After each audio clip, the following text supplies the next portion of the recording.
Halo, selamat sore Indonesia. Anda menyaksikan program berita Kompas Petang di Kompas TV Independen terpercaya bersama saya Yasir Nene Ahmad dan rekan Cynthia Rompas. Di paruh pertama akan disampaikan oleh Cynthia dan saya akan hadir di paruh kedua. Silakan Cynthia. Ya, terima kasih Yasir Nene Ahmad. Saudara, kita ke informasi pertama di Kompas Petang. Pasca kebakaran yang terjadi di salah satu ruangan di gedung ATR BPN, garis polisi kini dipasang di depan gedung Humas Kementerian Agraria dan Tata Ruang Badan Pertanahan Nasional.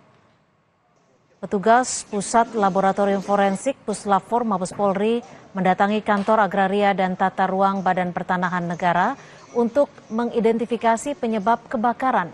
Polisi saat ini masih menunggu hasil pemeriksaan laboratorium forensik untuk memastikan penyebab kebakaran yang menghanguskan ruang humas Kementerian ATR BPN. Saat ini polisi sudah mengumpulkan sejumlah barang bukti dari lokasi kebakaran, termasuk abu serta arang sisa kebakaran. Kapuslapfor Bareskrim Polri memastikan api hanya menghanguskan sebagian ruang humas. Pihaknya juga masih menunggu saksi yang pertama kali melihat api untuk dimintai keterangan, serta rekaman CCTV.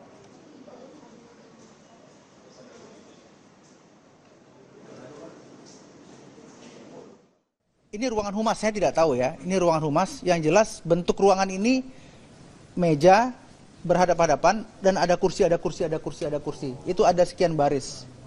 Ya, bentuknya seperti itu saja. Silakan nanti rekan-rekan gambarkan sendiri. Ya, selain abu arang itu ada kawat atau kabel bekas colokan, bekas stop kontak. Itu kita periksakan juga nanti di lapor. Saya belum ketemu dengan bagian biro umumnya untuk mengecek CCTV-nya itu ada atau tidak. Karena nanti akan saya mintakan juga itu. Berarti belum dipastikan ada atau tidak? Belum, ya. Sabtu malam kebakaran melanda gedung ATR BPN yang berlokasi di Jalan Sisingamangaraja, Kebayoran Baru, Jakarta Selatan.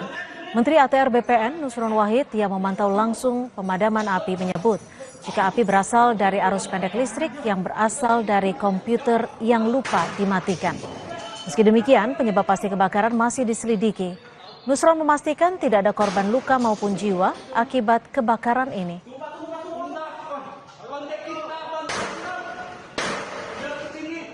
Akibat akibat komputer yang hidup. Komputer hidup, nggak ada yang jaga itu. Nah, lupa mati sendiri. Ada komen-komen belum tahu.